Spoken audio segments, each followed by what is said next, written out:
City Kid. You just got me to stop. All right. But that's actually John Coffey and the Beavers, and it's from the movie Lady and the Cruisers 2. Captain Happy in the chat. Well, Captain, long time no see. Hey, I'll say this. I'll say this, TB. You, I give you props for that, man. That takes a lot of, courage to get up there and to let it all out and sing. He just got muted again, man. Oh. Hold on, guys. Hey. Yeah, you get back. You're back. Yeah, I don't know what's going on with this thing. I said I give you props on that, man, because a lot of people don't have the courage. I don't know if courage. A lot of people just wouldn't get up there and just publicly sing to somebody. You the man. Well, you are the man. It's a little seed that my dad did kind of put into me, and that's kind of what we're here to talk about tonight. As you guys know, I had the meeting yesterday. Matt actually knows a little bit about the story, but he doesn't know it all. And that's what we're going to talk about first, and we're going to go into some other things. But I did go talk to Chris. I anticipated, had a couple songs, a total of 10, so where he could do another album if he wanted. And let's just say when I walked in, he was like, I appreciate that, but that's not why I called you in here. He actually had a song that he wanted me to listen to, and this is something Matt has not heard yet, so this is going to be something for him to judge on too. But he knows a little bit about the backstory, so I want you guys to listen to this song because I am going to be promoting it. And the title of the song is actually called Vanish Without a Trace. So I'm hoping the audio comes through loud enough for you guys. Do not worry if it isn't. I'm actually going to be putting up on the channel. I'll probably throw together some photos. I don't know how I'm going to put it together, but it will be put on this channel. Just let me know how you guys think of it. So, let's hear it.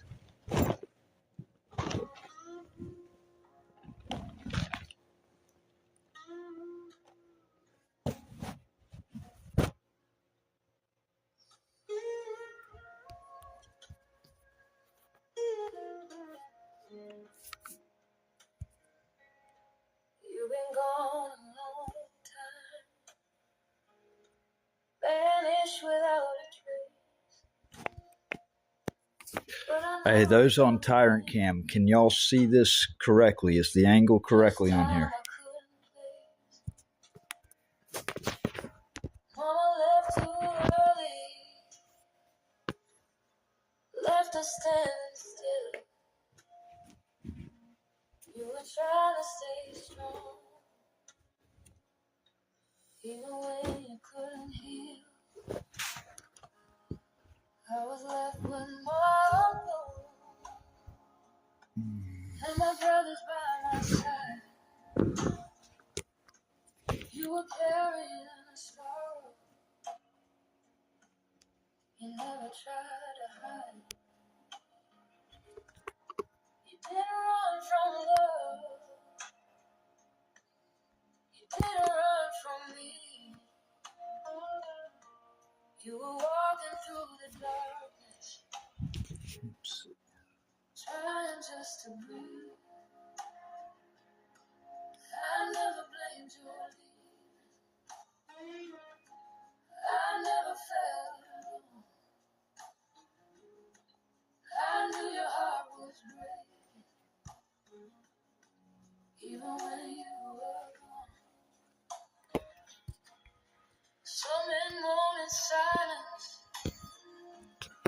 some carry scars. Oh shit, I'm on the wrong screen. What?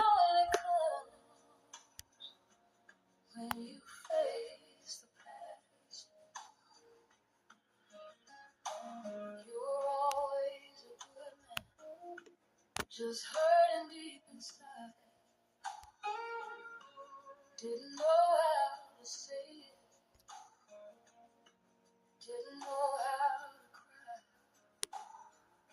So you followed what was calling, something you couldn't outrun. Now running from your family, running toward who you become. I learned early compassion, learned love don't always stay. Sometimes he steps back quietly, just to find his way. You didn't disappear from me, I felt you every day. In the way I learned to stand, in the choices that I made. I never blamed your leaving, I never closed the door. I understood the silence for what it really was. I know what it is. I know exactly what it is. Some don't show their scars, but love stays connected, no matter how far. You didn't fail us, you didn't fall. You were learning how to live after losing it all. Oh, I'm not calling you back with anger or pain. I'm standing right here, just calling your name. You don't have to carry it, you don't have to pretend. Now turn around and face your past. Let the healing begin.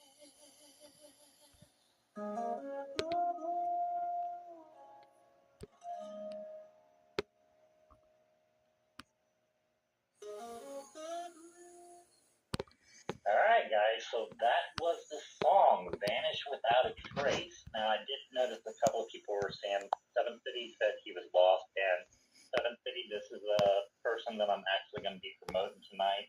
This was the song that I listened to at the studio today, or yesterday, and there's a really emotional backstory to what happened. So, I'm going to give it to you play by play, as much information I can give you guys, because this is really emotional for me. After listening to the song, I actually looked at Chris and I said, whoever this is, they are really good. I am very impressed. And he asked me, well, what did you like about the song? And I said, well, it's something that I can relate to. I mean, it's something that we all know it's from my past. It almost sounds like somebody speaking to me. And of course, I did notice at the time he put a big old smile on his face, and he did ask me to kind of let him know about some of the things in my past again, what had happened. And I said, you know what happened, and you just want to get me emotional and draw it out, don't you? He said, yeah, I want to hear it. And I said, well, it reminds me a lot of Alexandria and the kids. It's over my time. And he said, well, did you happen to catch that last line of the song? And I said, yeah. It said, turn around and face your past and let the healing begin. And he says, well, that's actually pretty damn good advice. You might want to do it. And he nodded his head like I need to turn around and look at something. Now, Linda is in the chat, and she can actually confirm that on Wednesday, I put up a post on this channel. 4 people in Guy Fawkes masks holding a sign saying, "We will see you soon." And it had my logo. Linda, do you remember that? You talking to me? You talking to Linda, right? Yeah. Oh, yeah. Linda actually commented on it, and I'm waiting for her to respond. But if you guys actually happen to see that post, you're about to find out what that post was all about, because they were the ones standing behind me. And here's the thing, and this is what Matt already knows. I actually turned around, seen them standing there in the Guy Fawkes mask. They all revealed who they were. It took me a moment to realize it, because it's been 15 years. It was Alexandra's kid. Every single one of them was in that studio. And I literally broke down out.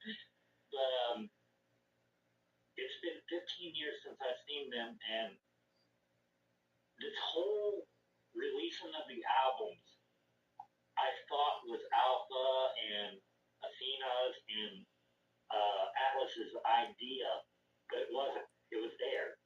They set my ass up like I set their mom up 15 years ago.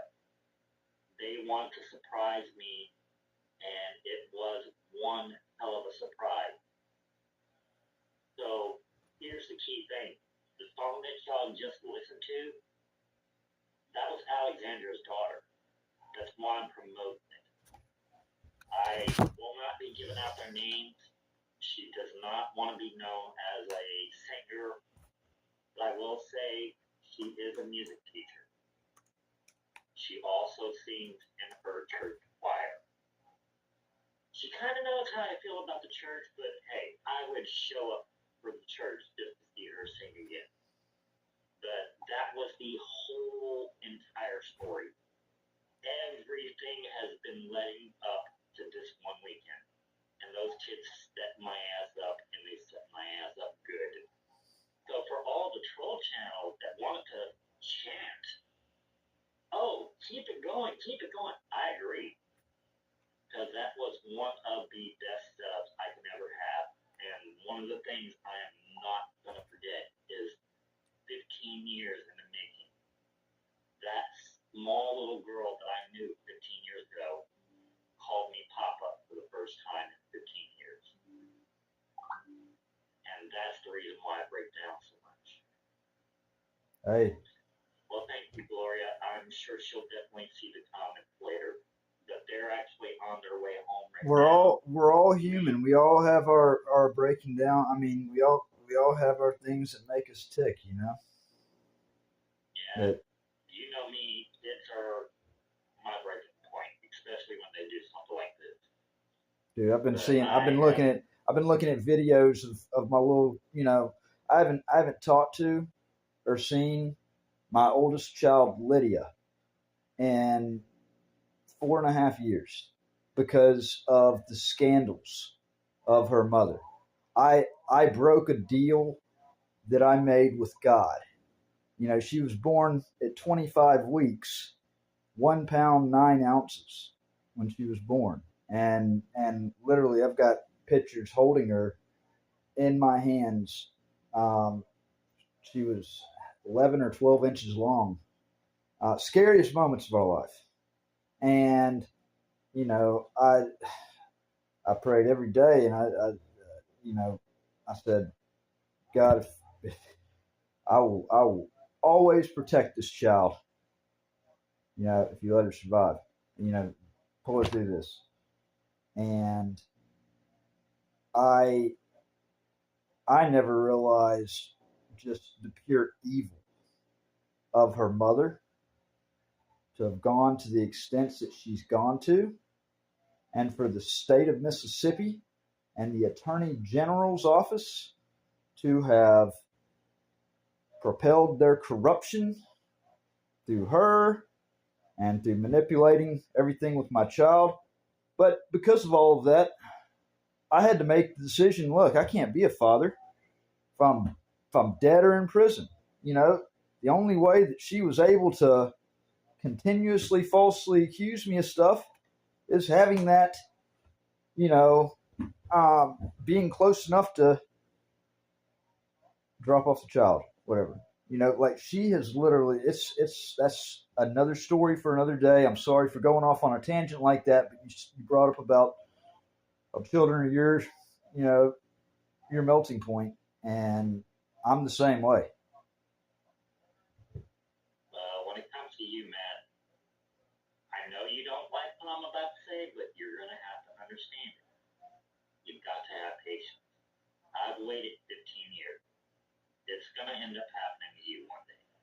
You just got to be patient. All I can do is document it, and hopefully she'll want to learn the truth. And that's why I thoroughly document everything, is because you know the truth is there for those that want the truth. I just I hope she's not too brainwashed by then. Well, I've just posted something up on the screen for you. You might want to look at it.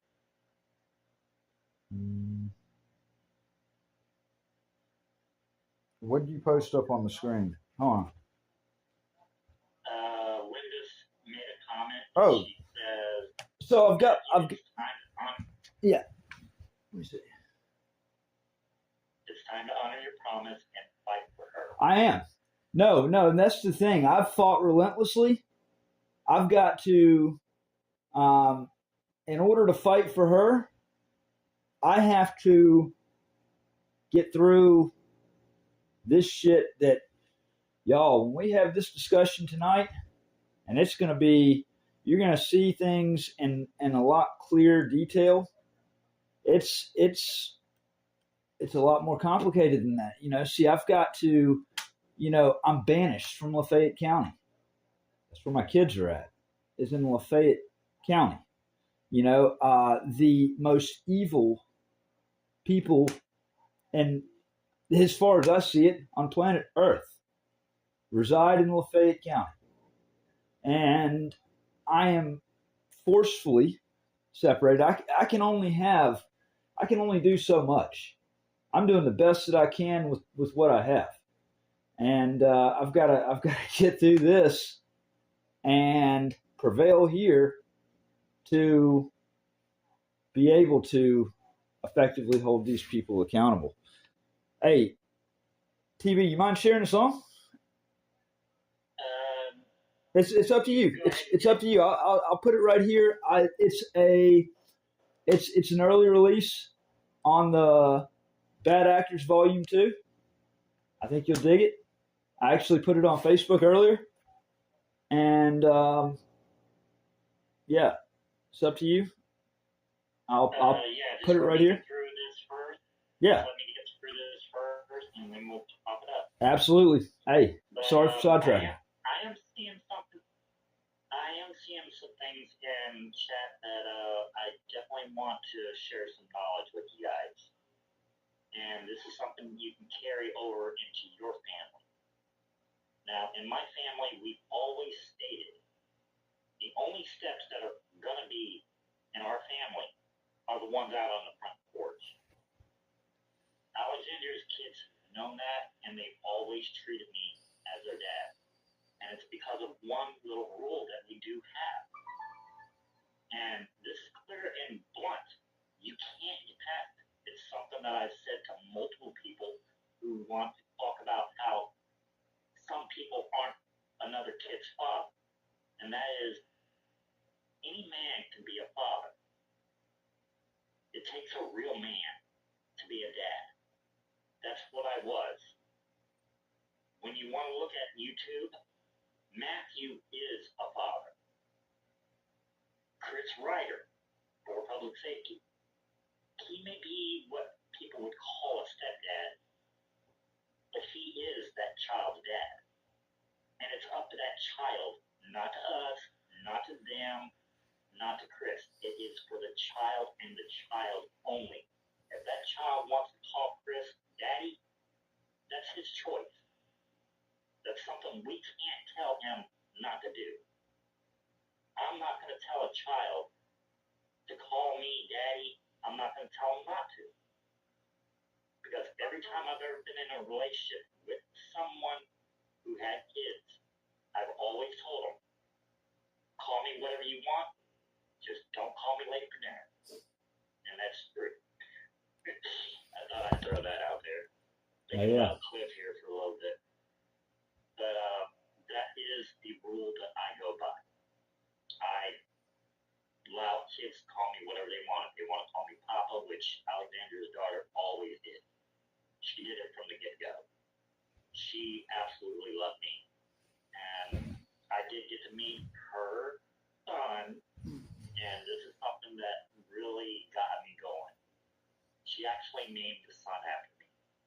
That's how much she has thought about me over the years. So, Hey, when she wrote the song, I'll vouch, man. I've hung out with you many a times. You're my brother. You've got one hell of a heart to you. well, you're probably the one person that knows me the best. You know where I live. You're pretty much the only one before they did. They now know where I live. They were here today. They got to meet the family, and we did go out to a nice little place that people might know as the Cracker Barrel. And I did set aside some money, and we went there and we spent over $300. And the kids did want to pay, like always. I gave the bill. It's how it was raised. They got pissed off, but they decided to get back at me by leaving a nice little tip that I could not stop them from doing. So they did give, I think it was like $50 each one gave it. So they had $200 on the table for the person who took our order. That person was really earning their money.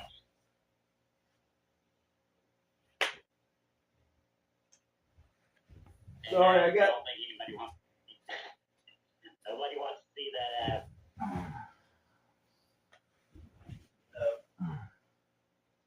Sorry, I had to charge this microphone. I didn't realize the damn thing wasn't charged. That's why it kept turning off.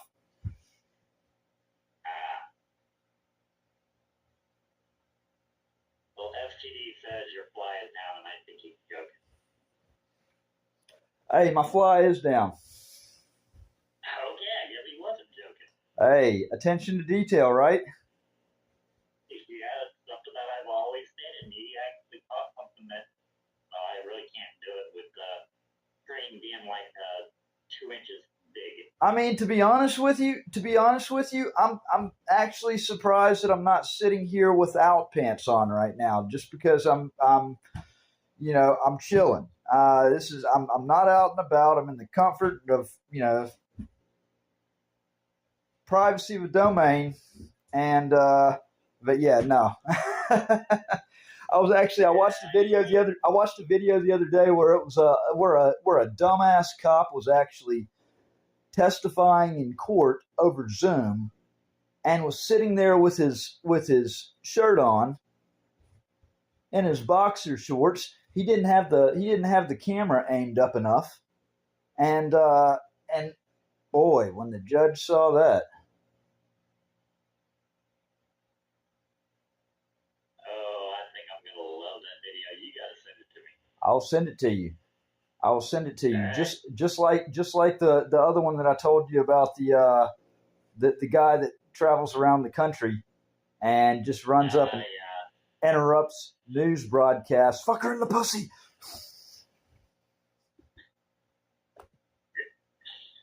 All right, so you guys now know the story.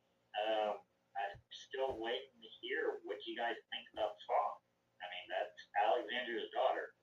I can't really put my opinion out because of who she is, what she means to me, because people are going to be saying I'm biased, and you're damn right I'm going to be a bias.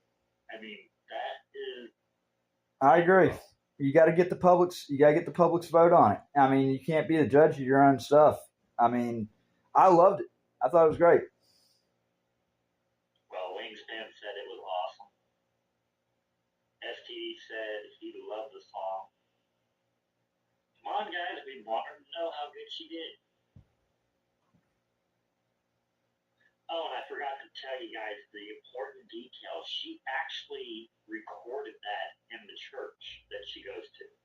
That it's actually the church band that actually helped her out with that song.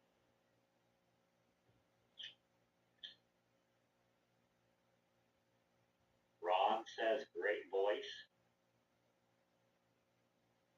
Wingspan says she has a wonderful voice. I think you're on my mark. But I'll definitely make sure I get that out there. Linda says she loved it. So thank you, Linda. I'm sure once she sees this live stream, she's going to really appreciate you guys for saying everything. So on Tyrant Cam, we got Anani Moose that just jumped on. Said we are Anani Moose.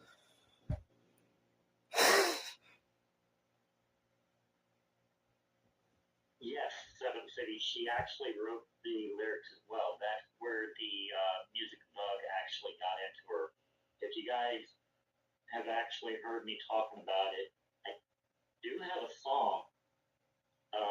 I don't know if I've actually got it recorded or not, but it's called Passing of the Torch. This was a song that I had wrote, and it's basically my dad and me sitting down, and I was having some problems at school, and he basically wrote a song about it, and oddly enough, he did get the acoustic guitar out, he did play it, but he could not sing worth a crap. I love the guy, but yeah, my dad could not sing at all. But I'd actually said, stop, let me try. And I grabbed a sheet of paper and I started going through the emotions and I started singing it. And that was the very first time I had ever sung. But it was also the first day we ever wrote a song. And it was about that day that I was happy. I honestly don't know where that song is at, but I would have loved to put it through either my music app or have Chris or Daniel sing it for me. But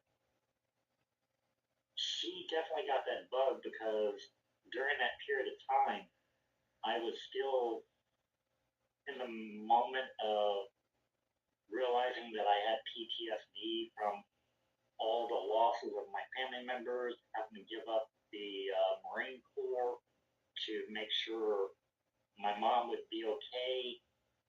All of that built up, and my only release where I didn't lose who I was to sit there and write music. And especially with sometimes they get serious, and they would see it, and I would show them, and I'd actually sit there and sing some songs from them. When we're in the car together driving to go get dinner, I would be singing. It was my way of getting my emotions to stay in check for the PTSD. It's my outlet. That way I don't have to go through taking medication because I don't want that. I don't want to have my life filled with medicine bottles and my medicine cap. I'd rather just be my damn toothbrush, toothpaste, cologne, and that's it. That's why I smoke I weed. don't want any. I don't even do weed, man. You know that. I mean, I have my marijuana card, and it's it helps.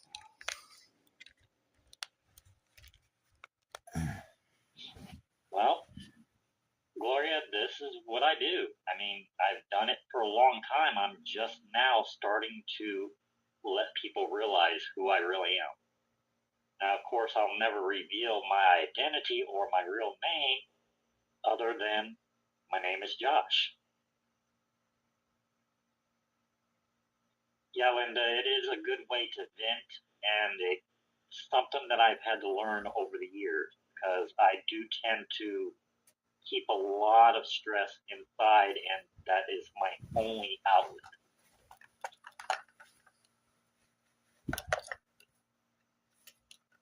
Hold on, I'm gonna go warm this coffee up real quickly. I'll be right back. All right. I don't have anything against cannabis. It's more of I can't stand the smell. I mean, I've been around it my entire life. I've known people who have smoked it, but I've just never really got into the whole thing because of the smell that it has. It just makes me sick to my stomach, and I don't want that.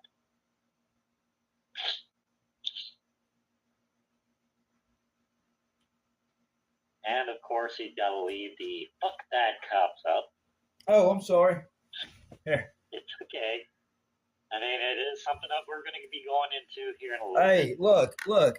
Here, let me just say this, okay? Fuck bad cops. Anybody that is offended by that, they're saying that bad cops, they're more on the side of bad cops.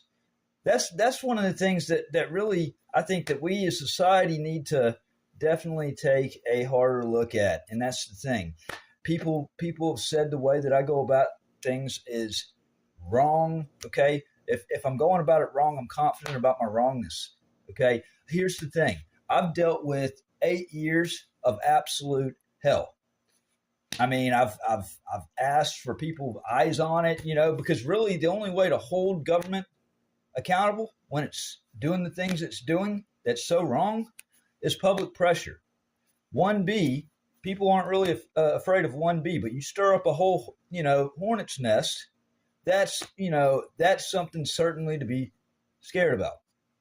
And it's, I mean, at the end of the day, if somebody is more offended about me using the word fuck and talking about a tremendous injustice that's going on and has been going on, if they're more offended about that than the underlying injustice that I'm using the expletive in talking about because I'm so fed up with it going on for so long, then their opinion doesn't mean shit to me anyways.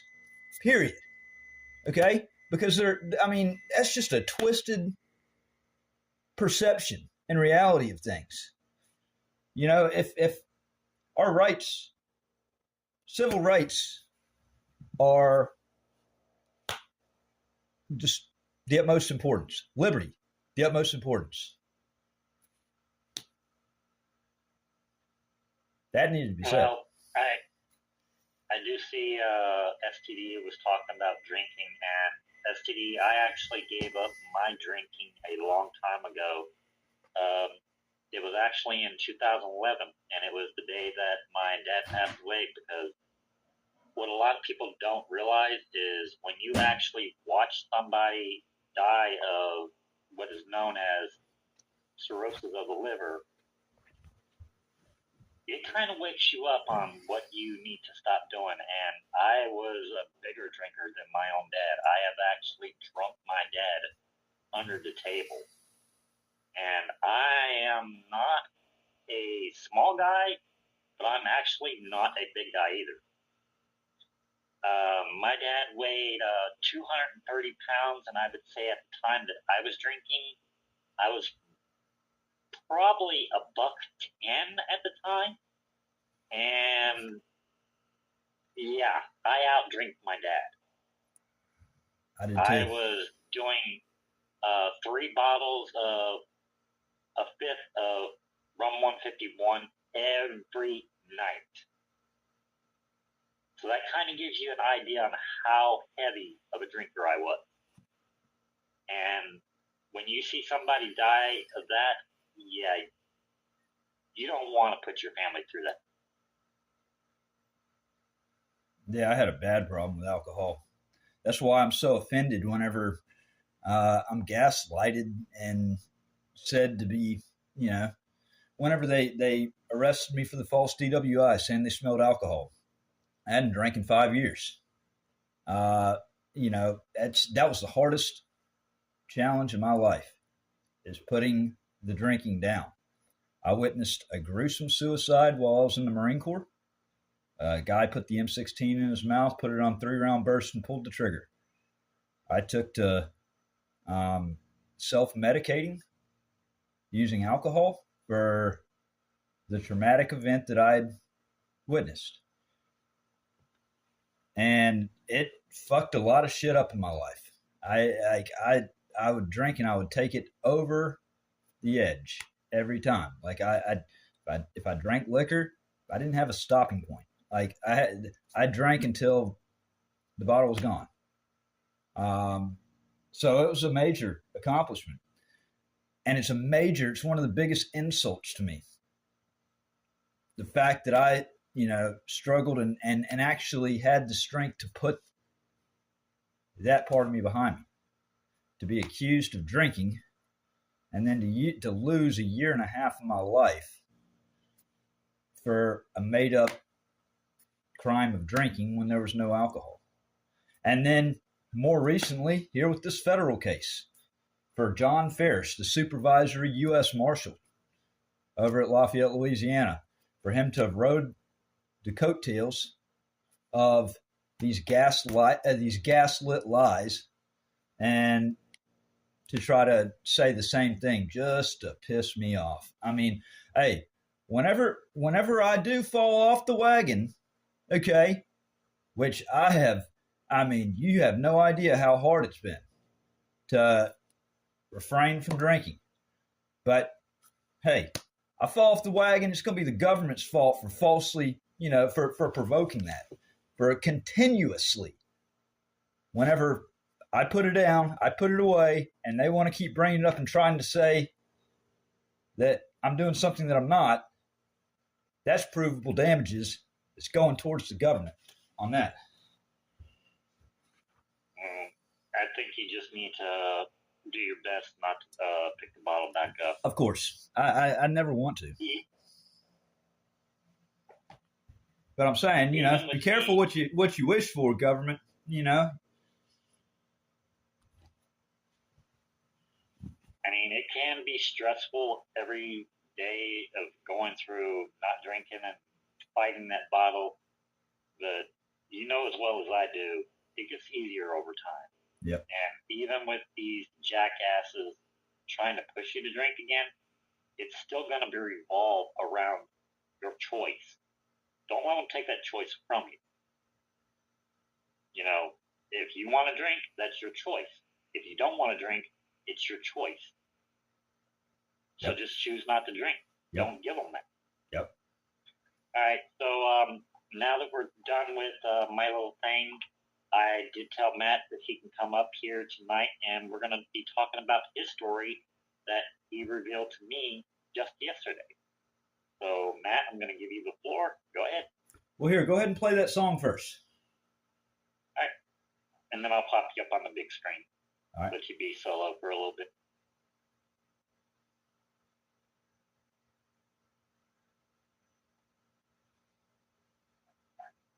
All right, so it's at the bottom. I hit the present button, and it's down at the bottom, right below the screen. You'll see it right next. Yeah, it's that video that's you need to add it to the stage. There you go.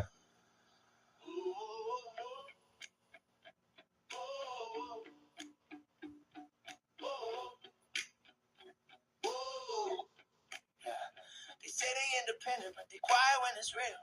Profit off the courage, never bleeding what they feel. Got the facts, got the files, got the truth within reach. Silence ain't neutral. Silence is a choice when you see it.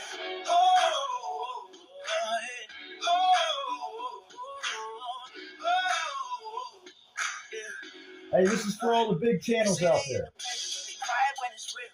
Profit off the courage, never bleeding what they feel. Got the facts, got the files, got the truth within reach. Silence ain't neutral. Silence is a choice when you see it. They say they independent, but they flinch when it's time. Truth cause comfort, so they leave it on the line. I'm still standing in the fire, every record still intact. You can mute a man's mic, but you can't erase the facts. I didn't ask for favors, I asked for eyes on the proof. Court stand stamps, timestamps, transcripts. Tell the truth, didn't need agreement, didn't need a friend. Just journalism that don't fold when it bends. Power always pushes back. That's history class. What shook me was the silence from the ones with the past. Big platform indie brands, truth in the bio, but freeze when the story might disturb their silo. This ain't fear of loss, it's fear of position.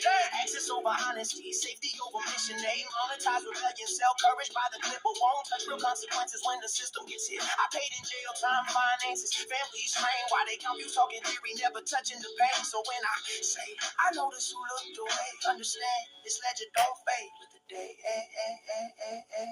They say they independent, but they quiet when it's real. Profit off the courage, never beating what they feel. Got the facts, got the files, got the truth within the reach. Silence ain't neutral, silence is a choice when you see it. Oh, oh, yeah.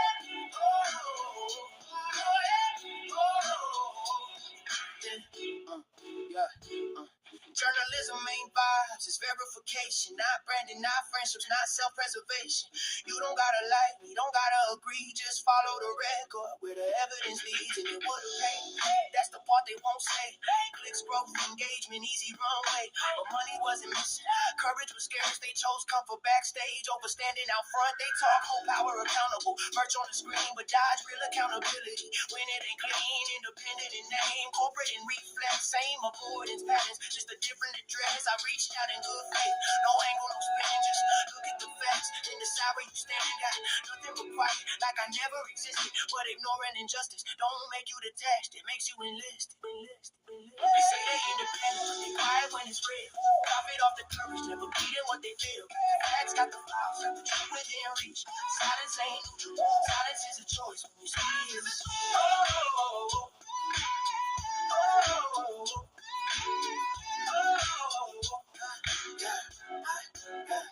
So let me say it clean, no theatrics, no plea. This ain't a meltdown, it's a record from me.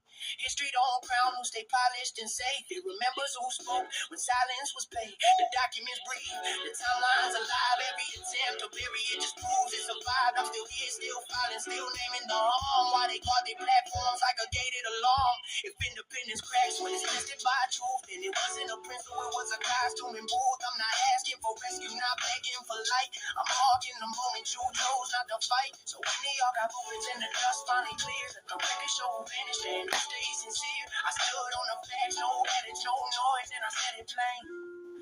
Silence is a choice.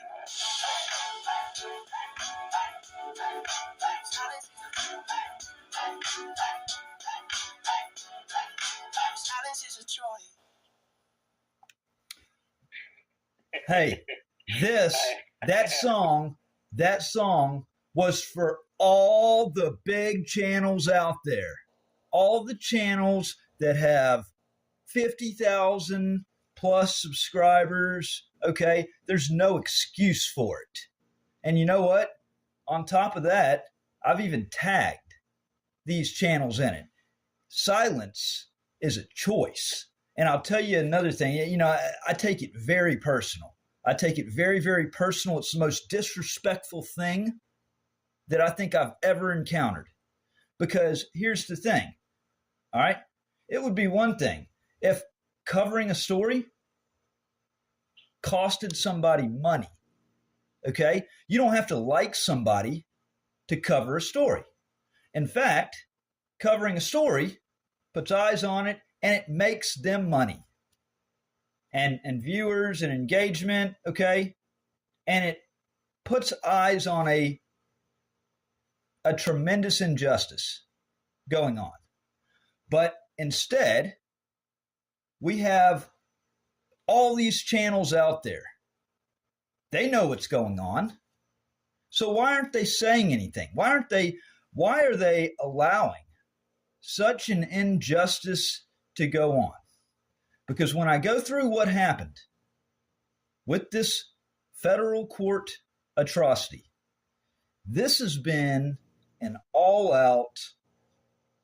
The judge, this federal judge, declared war on the Constitution and due process, in particular the First Amendment, and the due process rights of a defendant to have a fair trial. Okay?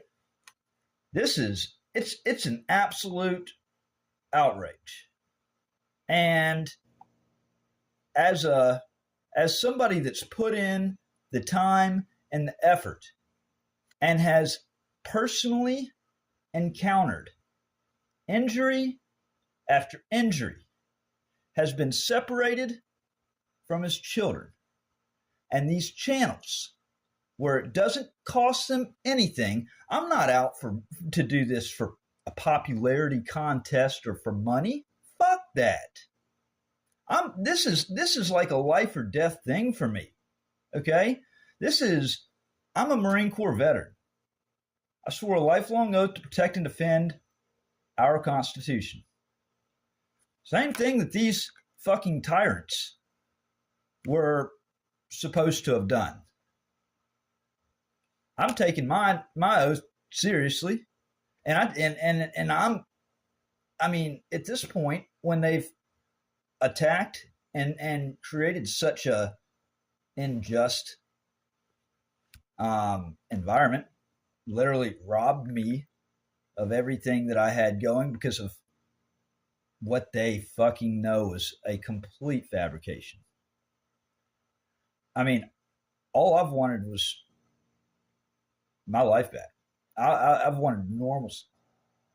But instead, I've caught retaliation by the people that I've, insisted on holding accountable for their crimes that they've committed. And then I've also gotten silence from the First Amendment community. And I can't tell you how much disdain I have right now for and it's I mean, I don't think anybody can blame me. How can you blame me? Yeah, I mean, it's like, I feel like just the general public has turned their back on me. And I'm over here basically fighting for air. I'm having to take on the overwhelming power and weight of the government doing such corrupt things. And then of course I get fed up and I start holding signs saying fuck this, fuck bad cops. Of course, fuck bad cops. Who's promoting bad cops? Fuck bad judges. Fuck bad prosecutors. It's the bad judges and the bad prosecutors that have directly contributed to so many bad cops. And, immunity is something that definitely needs to be dealt a crushing blow. Let me tell you about what happened. Pull this up right here.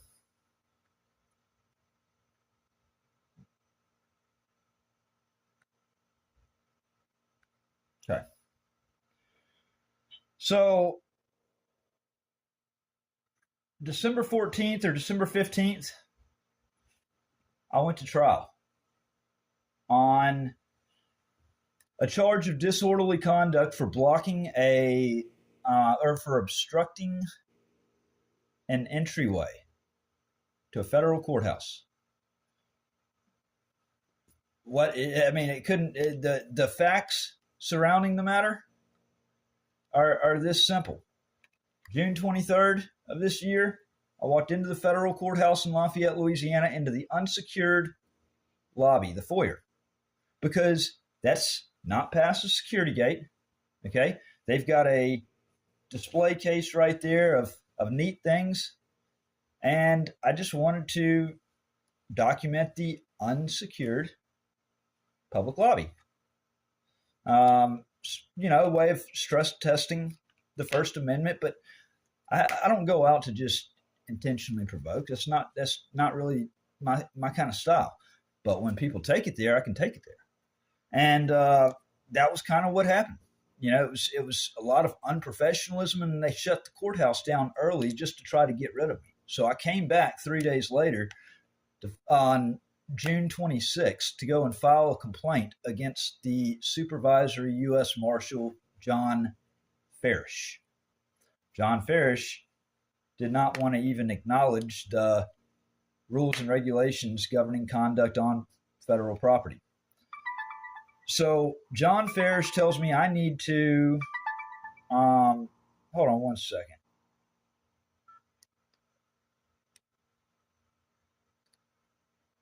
A corrections facility and is subject to monitoring and recording. Thank you for using Global Tel-Link. April, tell me what happened. Hey, I'm actually on a live stream right now.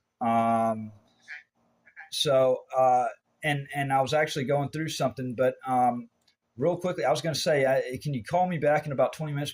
But I'll take a second and just TB. I'm sure you don't mind. I think I've told you about Rebecca.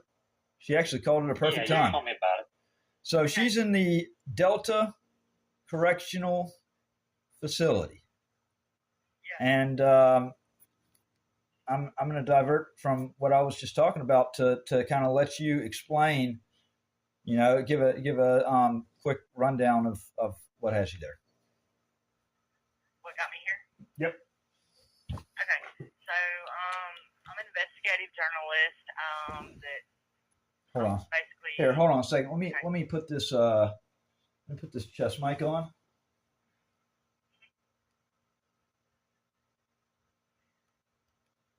There we go. Okay. Oh, hold on. Let me do this also.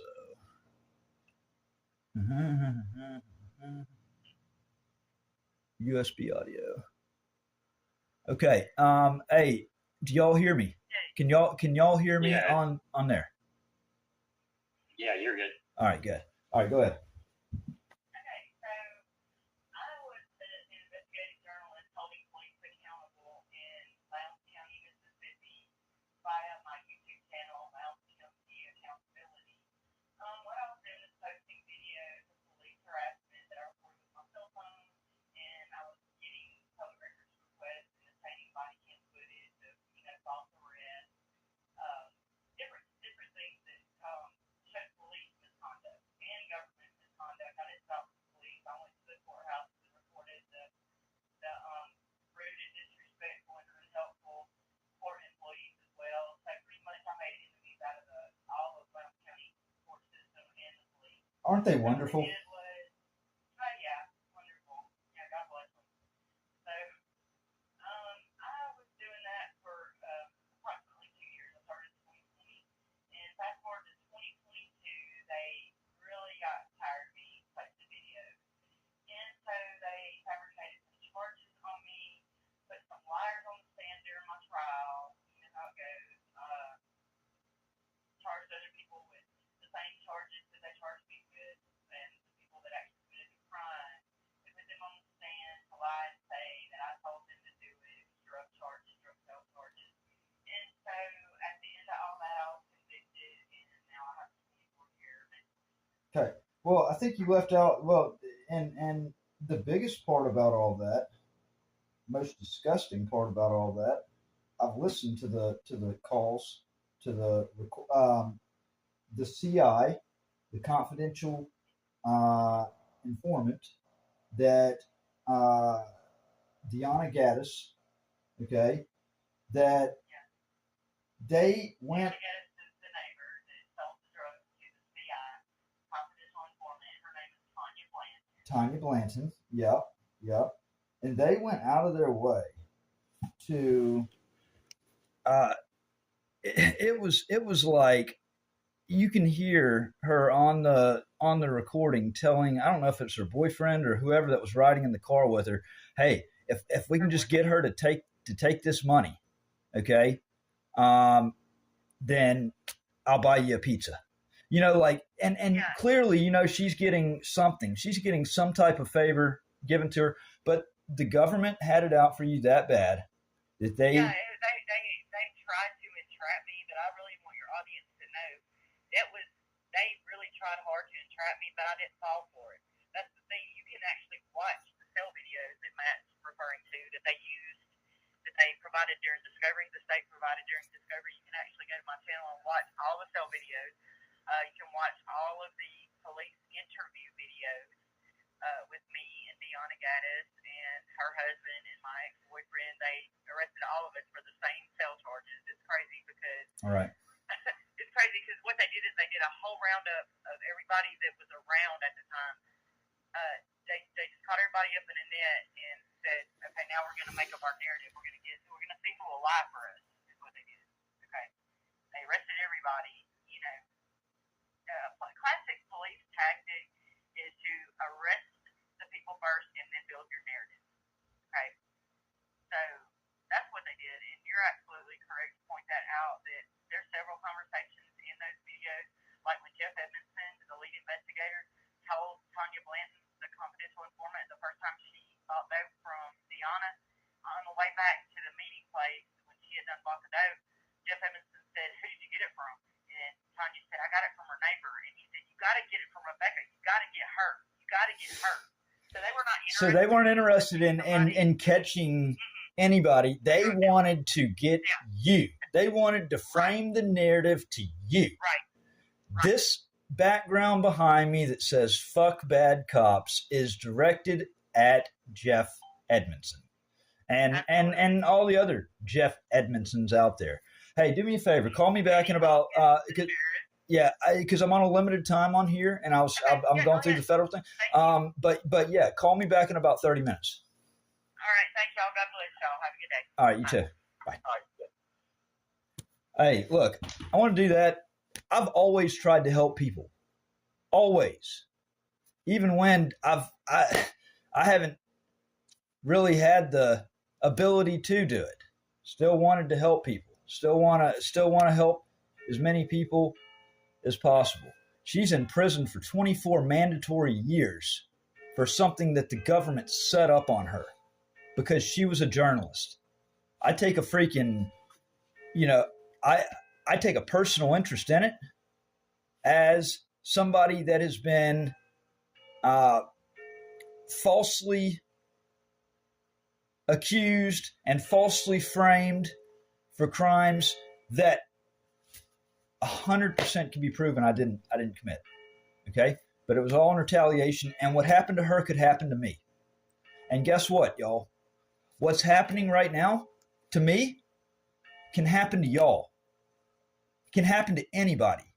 When you turn a blind eye, this is the point that I'm getting to with all this, is when you turn a blind eye, when you don't allow something to get seen by the public that needs to get seen by the public, because the public is the only way to hold these corrupt bastards accountable, then this could happen to you. It is not. That's exactly right. That is exactly right, STD. Injustice to one is an injustice to all.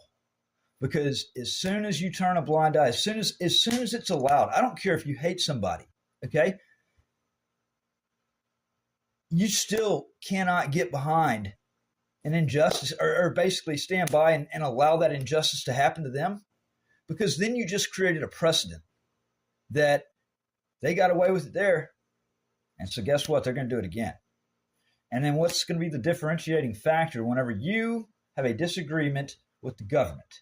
And the government has now accumulated all this power and all these ways of using it that they go against all, all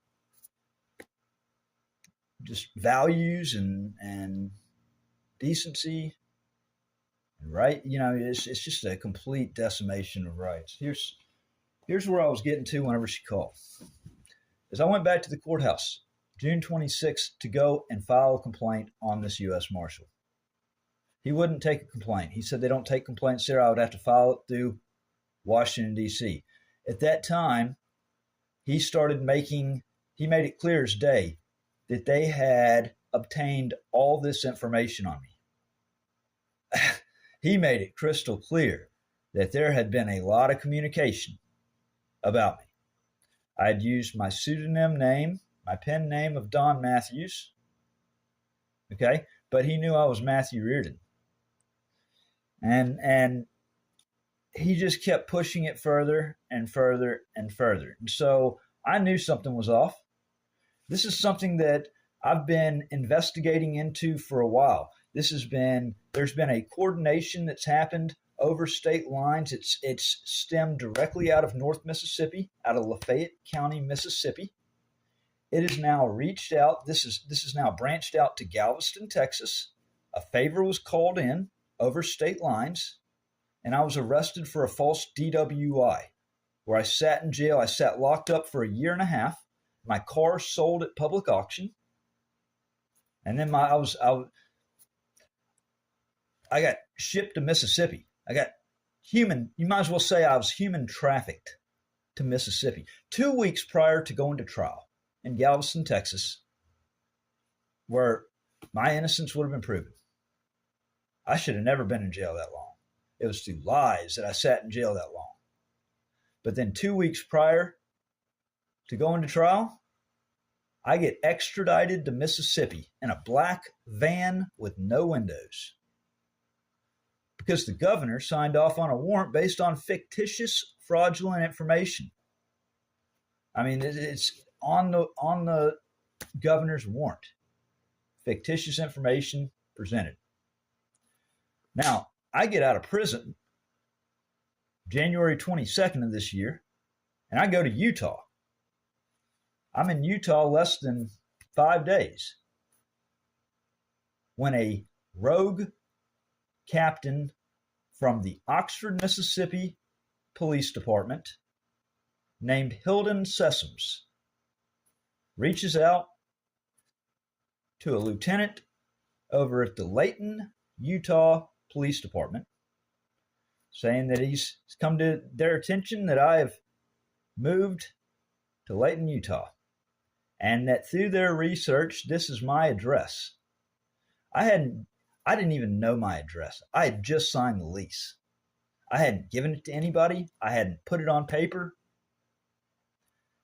So the fact that 1,700 miles away, they had my address that fast. So my address got doxed out to 139 police officers up there. I have the email. I filed a federal lawsuit over it because that's a major, egregious violation. Okay, so now keeping track, that's twice now. That's reaching across to Texas and reaching across to Utah. Okay, they have no business doing this, but it's all stemmed from that one county in Mississippi, Lafayette County. Now, Lafayette, Louisiana, federal courthouse. Guess what? All this communication, the surveillance, the bolos that got circulated came from Oxford, Mississippi, from the U.S. Marshals over at the Northern District of Mississippi. Sent it over to Lafayette, Louisiana, to John Farish. I've never. Matt, let me pause you real quick. You now have information that I gave you last night. I don't remember if I actually gave it to you before. Name the person. Yes. Northern District. Yes. Give his name out. Well, yeah. And here's, so I've got a recorded phone call where I called up there and I was told at that time it was William something. She didn't want to give me the name. And she realized that, she kind of had to give me the name because I was going to get the name anyways. And so, yeah, Richard Upchurch. So Daniel McKittrick is the U.S. Marshals Supervisor for the Northern District of Mississippi, okay, is what the website says. And Richard Upchurch is the Chief Deputy of the U.S. Marshals for that same district. If it wasn't Sunday and 9 o'clock at night, I would get on the phone right now and, I would pry in for some more answers. Because here's the thing, a pattern and practice, okay? Pattern and practice. That is what the United States Department of Justice assesses different conspiracies to violate civil rights. Is there a pattern and a practice? If you can prove a pattern and practice, You know, that's ultimately the biggest case. This is now cross state jurisdiction to Texas, to Utah, and now to Lafayette, Louisiana. It's 3 separate states. Now, what do y'all want to bet that it's happened more than just those 3 states? Where there's smoke, there's fire. Well, that's not a bet that I would take because I already know that it's gone multiple states. Oh, and I'm going to end up getting some very interesting information on that as well. So let's start with the evidence. It took the judge, the federal judge, over a month to come back with his ruling of finding me guilty for this charge where I was violently arrested for peacefully protesting the actions of the U.S. Marshal on federal courthouse grounds. I would say, has always been considered a traditional public forum. It was not inside of the courthouse. When I went up there to go protest, it was actually by the road, and I was waved up to the courthouse by the U.S. Marshal. That's on video. You can't see them waving me up there because of the angle that my camera's at. And guess what? The U.S. Marshals conveniently never did preserve any of the video footage from the courthouse. So, and that's even on, they have effectively gagged certain parts of it, but there's no mistaking the fact that even on their response that they failed to preserve the video evidence due to technological failure. I don't know, but yet they were able to capture a still frame of me standing in the lobby, the unsecured lobby, with my gimbal and camera when I was there back in June, just simply recording the public space. They didn't want their misconduct to be proven publicly. And at the very bare minimum, this judge had an obligation to take an inference due to the evidence not being preserved for trial. He had an absolute duty to infer it in the best light of the defendant. What I've been saying since day one, and what was live streamed on the video. Not only did he not dismiss the case for, this was entrapment, folks. Okay, I would have stayed down there on the sidewalk by the road, holding my sign saying fuck, or happy fuck the U.S. Marshals Day, because that was the most visible spot for the public to see my signs. I would have stayed down there. They waved me up there. I go up there. I get arrested. They don't preserve the video. I'm saying I was waved up there. Now the judge is not even dismissing the case, but he's also saying that the missing video footage, it was not relevant or it didn't matter to the case, but yet in the judgment that he issued finding me guilty, made reference to the fact that I basically misinterpreted the U.S. Marshal, or a hand gesture. How the fuck does he know that I misinterpreted if there's no video footage? Like, there's there's so many things wrong with this. It's not just missing evidence. It's not just an attack on the rights of the press and the First Amendment rights of anybody to what they can do on public property. But it's also, it gets right at the heart of, can a defendant ever truly expect even an appearance of fairness at a trial where their liberty is at stake? And I think that the record shows right here, everything shows right here that I didn't. So, as I said, if an injustice can happen to one, it can happen to all. So because this happened to me, that means it can happen to you.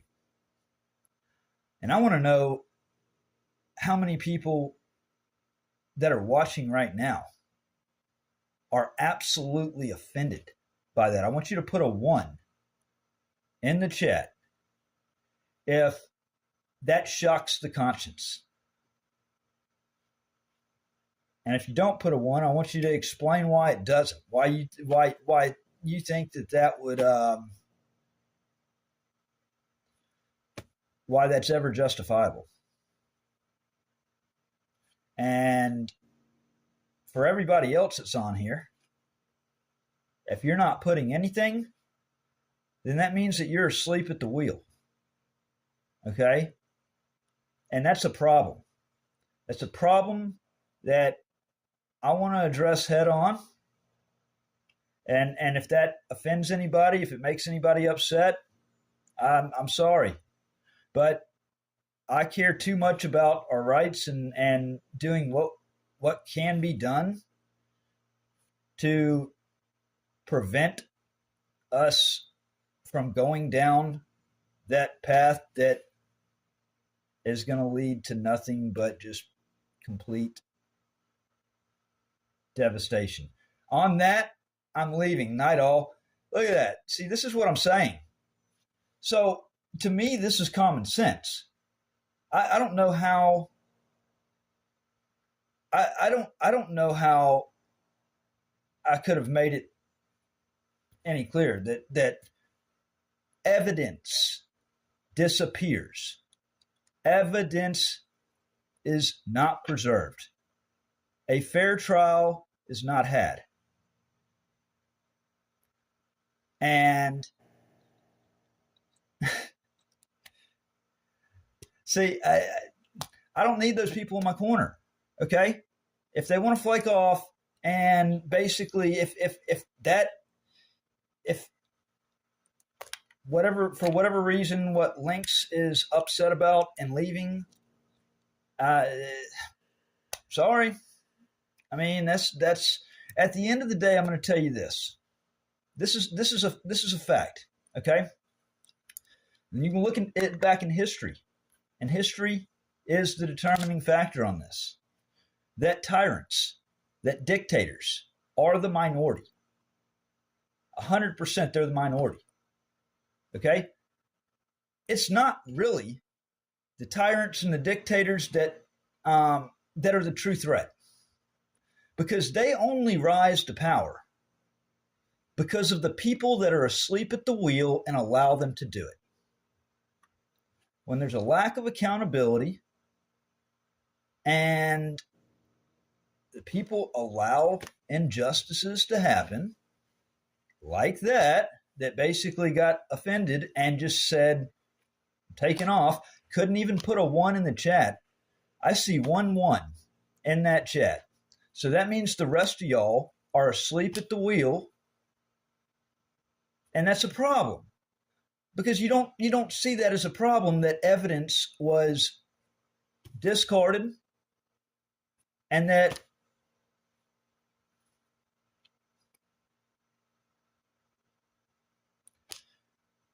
all I can do is do what I can do to try to wake up the public and make you see. I mean, I'm not the reason that I'm fighting is not just for the perceived consequences of me right here.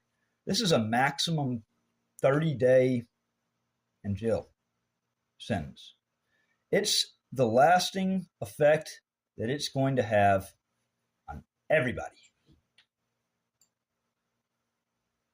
You're starting to get your ones now, but let me interrupt you real quick, because I'm looking into this. And after we got off the phone last night, I did look into the PDF file that you have on your website, which if we can get it put in chat, I would appreciate that. Huh? But I took a nice long look and I read every single word. And there's 3 points in that, I guess you would call it a legal briefing from the judge to determine why he ruled the way he did, which I have to say, thank you, Your Honor. You nailed yourself to a cross, because he is not only showing biasness, he showed that he misled and ignored shit that actually happened, and that will be brought up to the appeal. So let me explain this to my audience, if you don't mind. Yeah, please do. In the briefing, he makes mention that Matthew hung poster boards on the door and left them unattended 3 times. He pointed this out. When you watch the video, you do not see that. You see Matthew holding the sign up on the door. Not one time did one person come in or out those doors. Nobody had to go to a different door. There was no entering or exiting at the time. So he was not blocking. When he removed the sign, that ended that. He also makes mention of Matthew blocking the doorway with the camera. This is 100% true. Matthew was ordered by the U.S. Marshals to remove it, and he did. And what happened? They arrested him for that, which means he is getting punished for complying with their lawful orders. Oh yeah, and see, the thing is, it was at the end of the day, nobody's going in and out. There was nobody that was going in or out of the courthouse, for one. For two, the marshals were cutting up inside, and I have a right to document what public employees do on public property, especially when misconduct is occurring, especially when they demonstrated everything that they demonstrated. So when the marshals are inside and they have their phones out and they're recording me and laughing, okay, the only vantage point that I really truly had to record them was to lean my camera towards the emergency exit door, because that is not a door of normal function. Like the normal use of a doorway, of an entryway, is to open and close, okay? But the normal use of an emergency exit is to stay closed except for an emergency. And in an emergency, I'm right there to grab my camera. But either way it goes, if there was an emergency, is my camera really holding the door shut if I just happened to not grab it before they stuck the key in and unlocked the door and opened it? I don't think so. I mean, that camera, as soon as that door starts to open, that tripod's falling over. Okay? That is not, they're trying to fabricate new rules as they go. I kind of see it more or less as like a land grab almost. There's signs outside of the federal courthouse that say that no electronic devices on federal property. And so now it's disputable. Well, what is federal property? I mean, they consider it outdoors, and now you clearly can see from the video that even when I grabbed my camera off the window, or off the, where it was leaned towards the door, and I'm backing up, okay, he wants me to go back down the steps past the barriers where I was originally until he baited me up there. And I'm truly on a as constitutionally protected ground. He just had it set in his mind he was going to violently arrest me because of the previous encounters. And he 3-2-1 me, grabbed my stuff, broke it into me, shattered my tripod. They took me back to a holding cell. He dug his knuckles into my chest while I was struggling to breathe. Took EMS almost an hour to get there. I was booked into jail on no charge, just a hold for the U.S. Marshals. You can't take a free man and lock him in a cage just because somebody said lock him in a cage without any charge. Due process requires that there be a charge. They ignored all that. I never realized that my first time in a federal courtroom would be a kangaroo trial, and that's what it was. This judge, thank you for the judgment of conviction, because a judgment of acquittal would have allowed the U.S. Marshals to get away with their crimes, and the government to basically escape without any type of recourse. But now that he has found me guilty and taking all that time, now this can go to a panel of real judges to critique what this magistrate judge interpreted or misinterpreted and didn't apply. So I'm thoroughly looking forward to that. I'm not, I would like as many eyes and pressure on this situation as possible, because one man going up against that kind of obvious corruption, it's the only thing that can be done about it is the pressure of the public being aware. I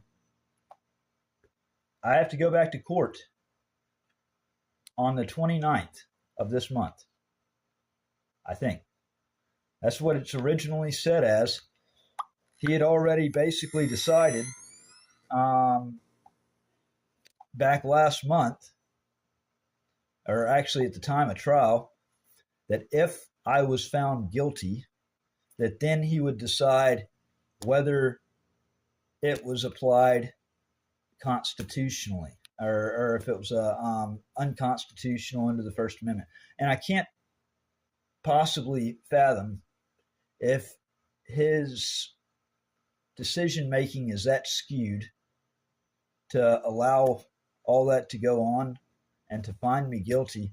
I don't know how he can find it unconstitutional, because the whole thing has been unconstitutional, and that hasn't, fazed him or the government yet. I just, it's already happened to me. So honestly, whether the public wants to engage and actually, put eyes on this, and it's, y'all are hurting yourselves if you're not, because it's already happened to me. I've already gone through it, and now I'm just gonna, I'm trying to prevent this from becoming a bigger problem that could affect you. That's what this is all about. That's why I am fed up with the silence, and I think especially like with the larger channels, when they know about it, they've been tagged and all that, they've been contacted. It's a choice to not cover it, and they're getting mad at their own money, because something that, covering a story and putting eyes on something would make them money and engagement.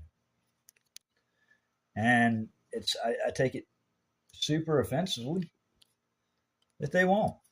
because it means that they would rather get mad at their own money than to cover it.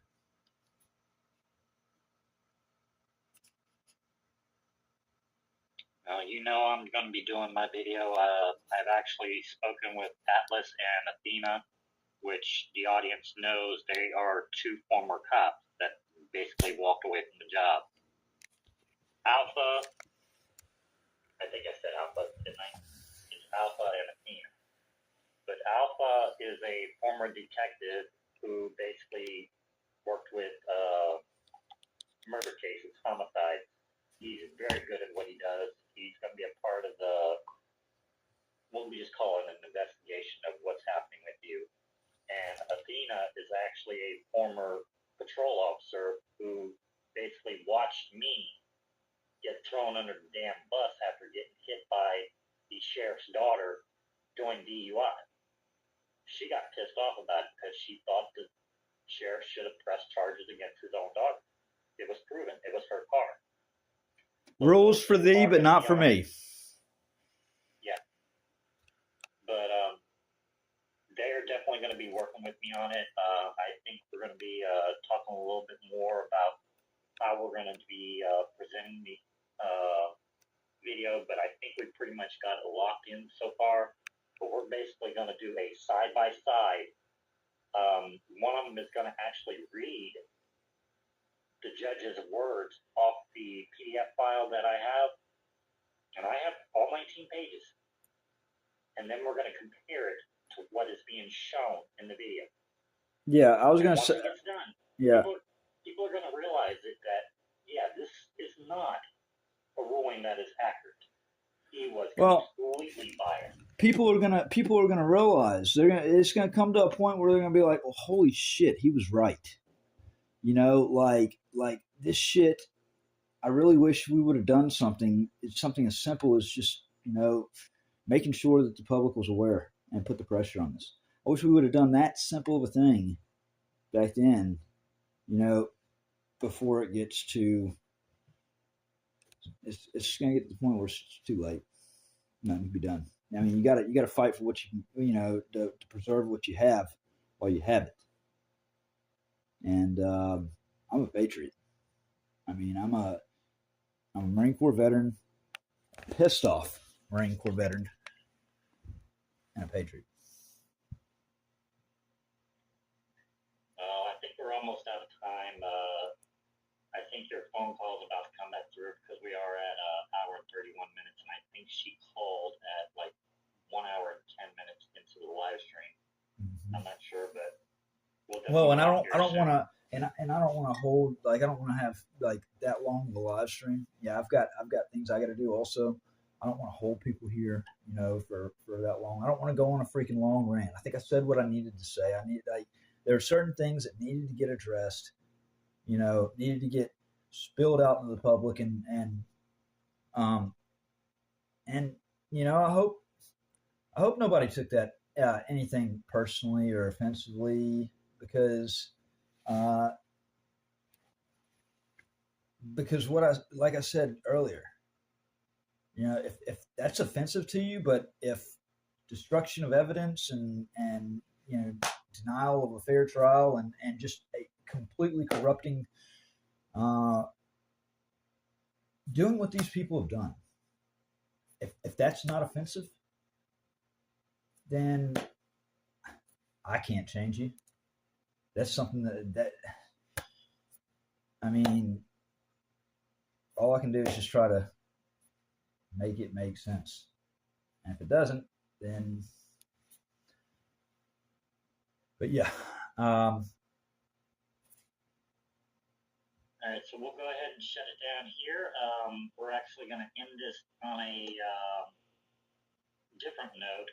Oh, shoot, I forgot. Almost forgot one other thing. We're going to do what's called mail call. You might want to stick around for this because you might actually enjoy it. So at work, we had another little information come through of a package that needed to be delivered, and the person who is sending the package is a G. Brandt, Not sure who that is, but I'm sure some people will figure it out. And this is going to be sent to a Todd Bryant in Kentucky. Now, this little package is pretty graphical, so I will just simply say it is a Talus doll. The Talus doll is a sex toy, which is being sent to Todd Bryant, and they did want us to do a greeting card, but we don't really do that here at Amazon, so the boss did comply with just taking down the note, and I happened to see the note, and the note reads, Todd Bryant, you need to get laid. Here's a gift for you to accomplish that. So, Todd, you might want to watch out for your Talus dog coming in the mail from G. Bryant. I need to get laid too. But that is the mail call for to this live stream. Who knows? We might find something out in the future where Matthew gets something from him. I don't know. Now We'll definitely, keep an eye. working on We'll getting this definitely keep our eyes- story. We'll definitely keep our eyes out for things to talk about here from my work and who gets stuff. I mean, we might actually get something for Linda. She might get a Tyrants Beware cooking book where she can definitely follow along with all the wonderful cooking that I do on the grill, which Matt can confirm. But now that that's over with, I am going to end the show by playing my daughter's song. Hey, and then for those on there, WTPnews.org. I've got the judgment. You can read the order. You can see my public statement, and you can also see everything else that led up to this. It's all thoroughly documented on the website for the public to see. WTPnews.org. If I can get to it, guys, it's going to be easy for you guys to look at it. But let's go ahead and hit that song, and then we'll hit the outro.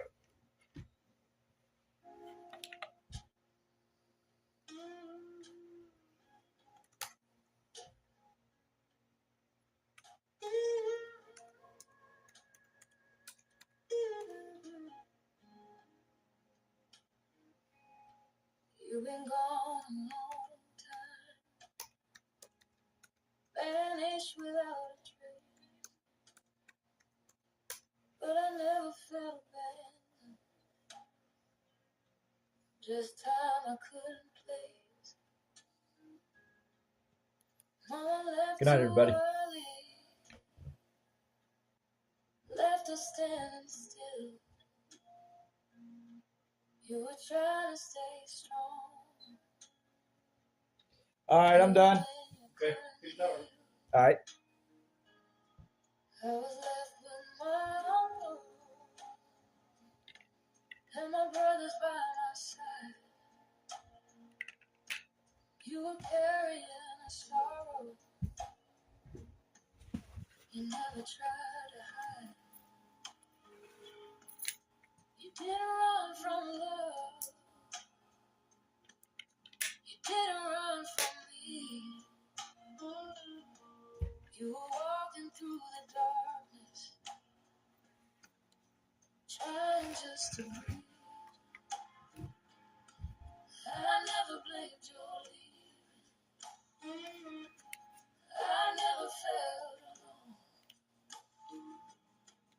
I knew your heart was breaking, even when you were gone. Some men wanted